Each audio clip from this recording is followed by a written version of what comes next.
June 6, 2013. Every screen inside NSA headquarters turns blood red. A classified slide marked PRISM just leaked, exposing how Google, Facebook, and Apple secretly feed your data to the government. Yesterday, another bombshell. The NSA logs every Verizon phone call. 120 million Americans, tracked like criminals.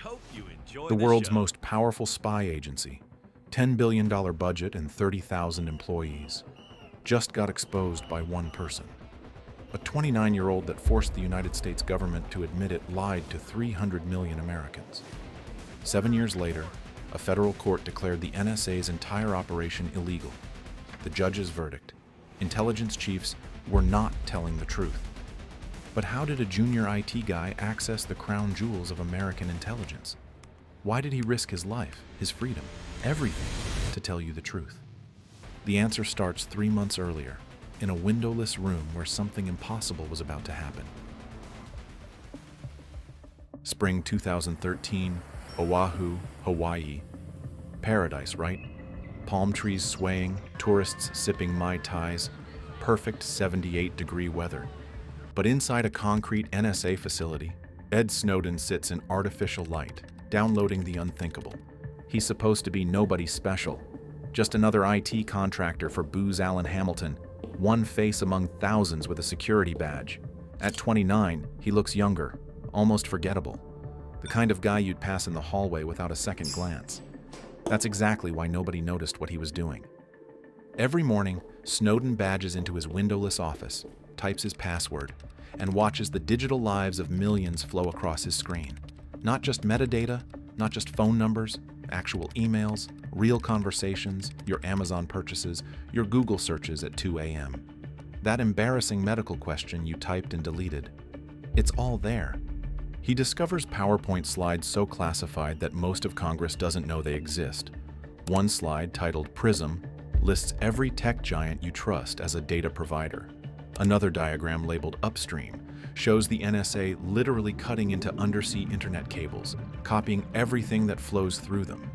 But the tool that makes his blood run cold is called X-Keyscore. The training manual brags it captures nearly everything a typical user does on the internet. Want to know what your ex-girlfriend is doing? Type her email. Boom! Instant access to her entire digital life. No warrant needed. 3 weeks earlier, March 2013, Snowden watched something that changed everything. The Director of National Intelligence, James Clapper, sat before Congress. A senator asked him, "Does the NSA collect any type of data on millions of Americans?" Under oath, Clapper answered, "No, sir," not wittingly. Snowden stared at his screen. He was looking at absolute, undeniable proof that Clapper just committed perjury. The NSA wasn't collecting data on some Americans. It was collecting data on everyone. Your calls, your texts, your location, all of it, stored in massive data centers in Utah, searchable forever. Night after night, Snowden can't sleep. He's sworn an oath of secrecy, signed papers that could put him in prison just for telling his girlfriend what he does. But what he's witnessing feels like watching a crime in slow motion. The NSA's mission is to protect America from foreign threats. Instead, it's treating every American like a threat. The thought that breaks him is simple. What if his young nephew grows up in this world? A world where every text, every call, every mistake is recorded forever. Where the government knows more about you than you remember about yourself? By late May, paradise feels like a prison. Snowden makes a decision that will either make him a hero or a traitor, depending on who's writing history. He starts transferring classified documents onto encrypted drives. Not randomly, carefully, each file chosen to prove one thing: your government is lying to you. But two questions haunt him. Who would believe a nobody contractor over the entire US intelligence community? And even if someone did believe him, would anyone care enough to do something about it? January 2013. 4 months before the world changes, Snowden sends his first encrypted email. He creates an anonymous identity and reaches out to Laura Poitras, a documentary filmmaker the government already has on a watch list. His message is cryptic. I have something you need to see. She almost deletes it. Another conspiracy theorist with proof of government secrets. But something about the technical sophistication catches her attention. This person knows things, real things, about encryption that most hackers don't. Next, Snowden contacts Glenn Greenwald, a Guardian journalist who writes like he's personally offended by government overreach. But Greenwald can barely use email, let alone encryption. So what does a desperate whistleblower do? He literally makes a YouTube tutorial, encryption for dummies, and sends it anonymously. For weeks, nothing. Greenwald ignores the videos. Too complicated, too much hassle. Until Poitras calls him, "You need to take this seriously. This is real." By May, they agree to meet. But where?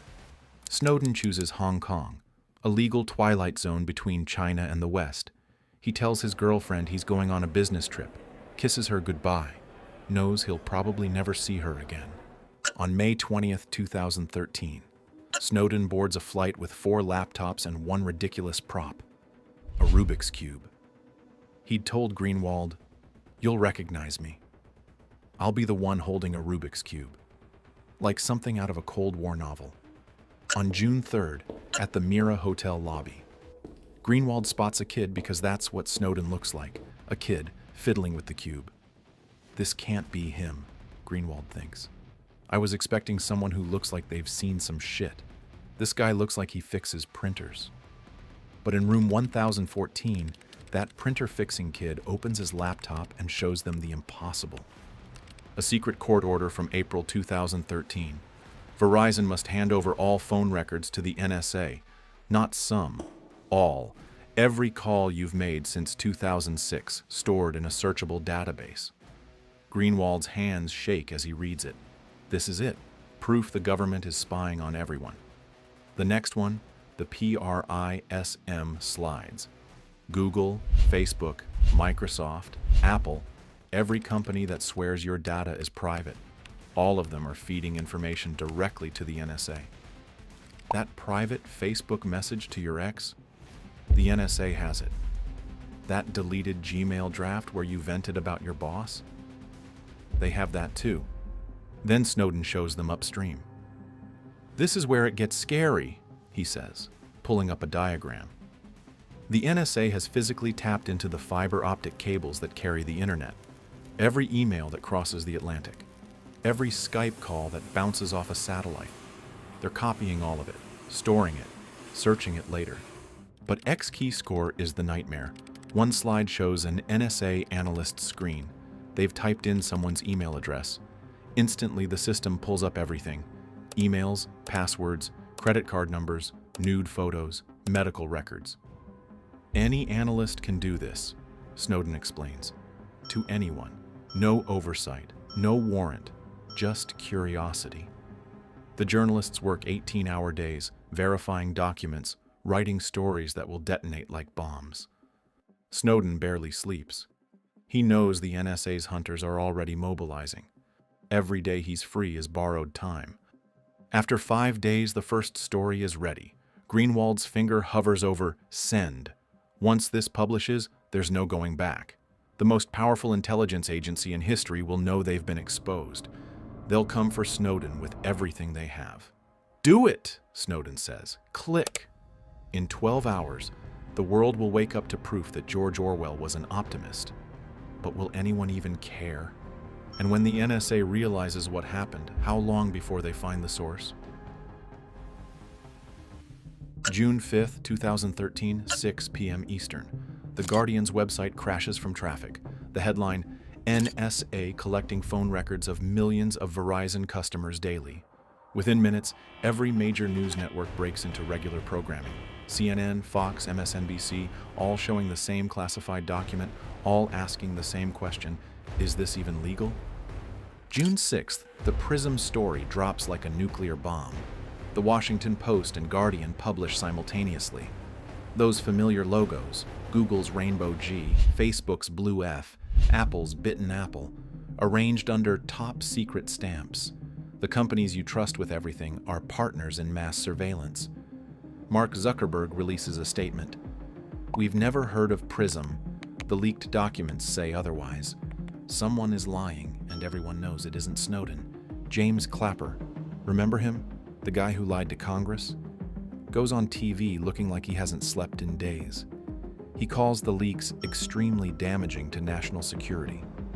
When asked about his false testimony, he fumbles.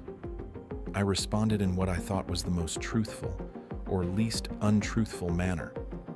General Keith Alexander, the NSA director, testifies before Congress. Sweating through his uniform, he insists these programs stopped 54 terrorist attacks. Reporters immediately fact-check. The real number? 0. The phone dragnet never stopped a single imminent attack. Not one. Meanwhile, more leaks surface daily. Boundless Informant, a tool showing the NSA collected 3 billion pieces of intelligence from US computers in 1 month. Then comes international fury.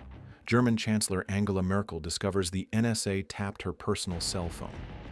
Brazil's president finds out her emails were intercepted. 35 world leaders, allies, not enemies, all surveilled by America. Diplomatic relationships that took decades to build crumble in days. June 9, 2013. The biggest twist yet. Snowden reveals himself in a video that will be watched 50 million times. He sits in his Hong Kong hotel, calm as a lake, and says, "I'm Edward Snowden. I'm 29 years old. I worked for the NSA. I'm the source." The internet explodes. Snowden trends worldwide. Half of Twitter calls him a hero. The other half wants him hanged for treason. News anchors can't believe it. This kid, this nobody, just declared war on the most powerful surveillance apparatus ever built.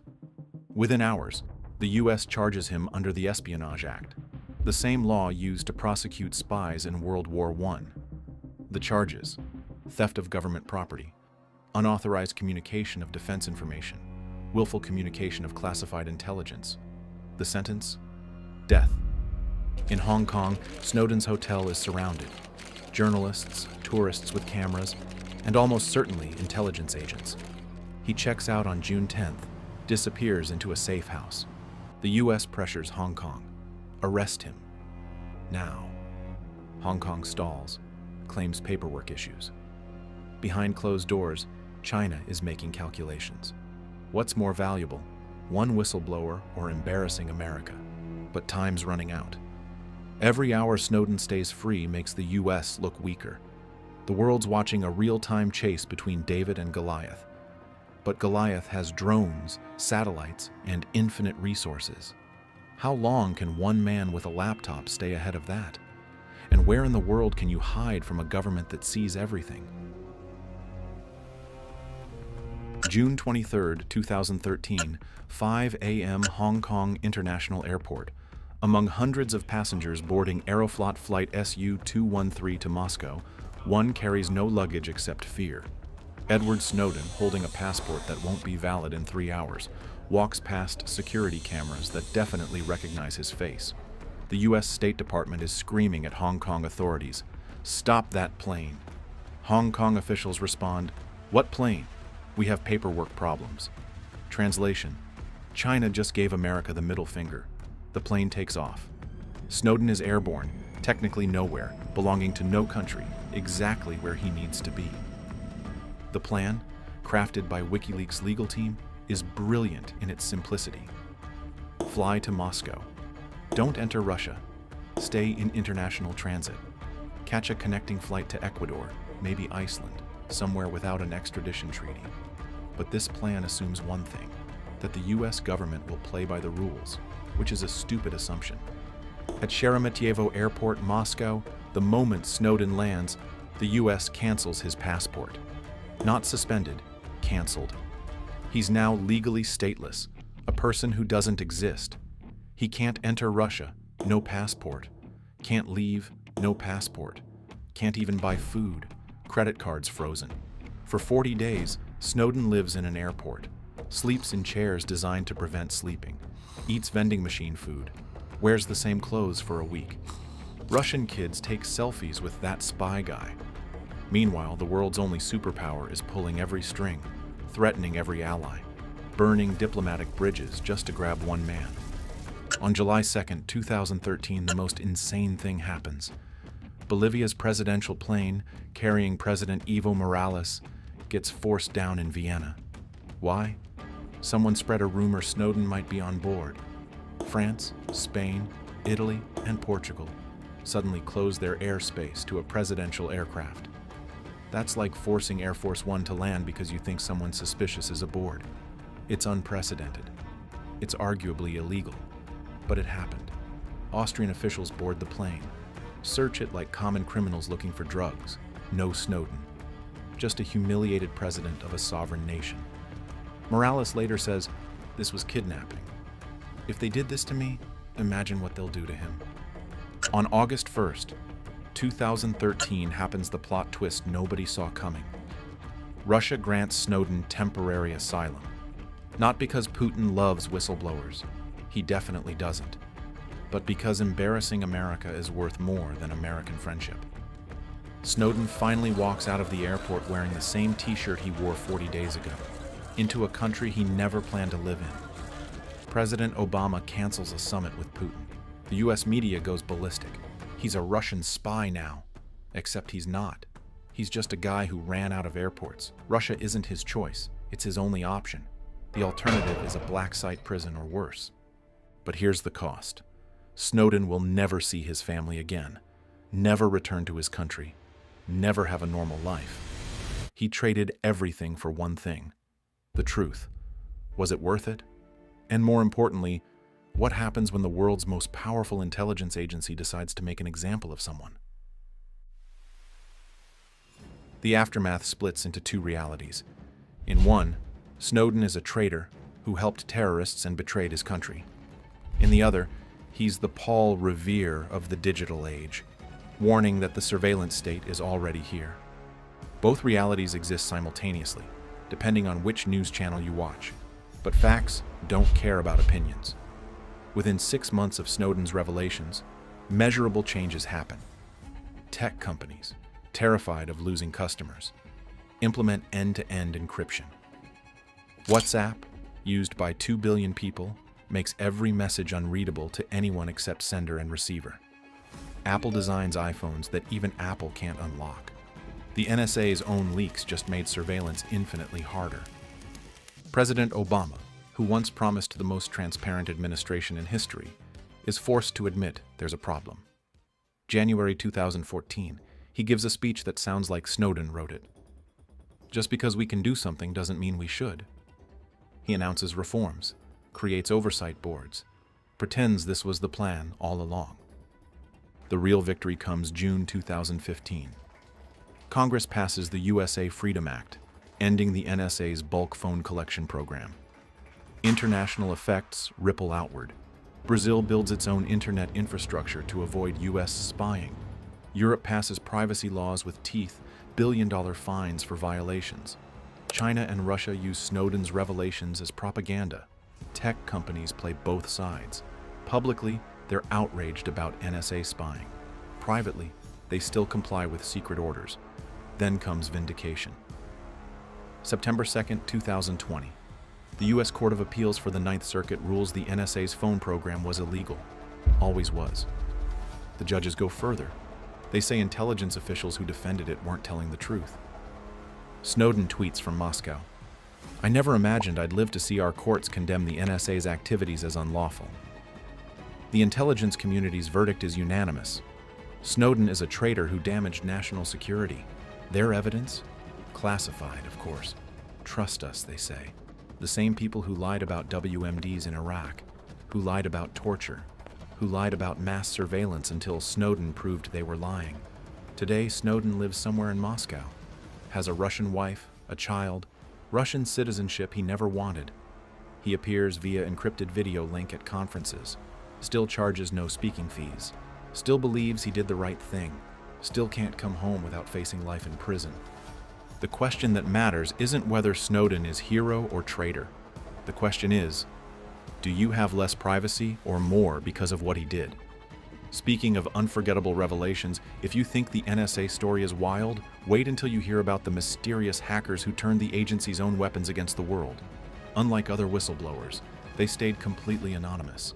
auctioned off America's most classified cyber weapons to the highest bidder, and watched their stolen NSA tools trigger global chaos when ransomware attacks crippled hospitals, airports, and governments worldwide. That story? That's our previous video.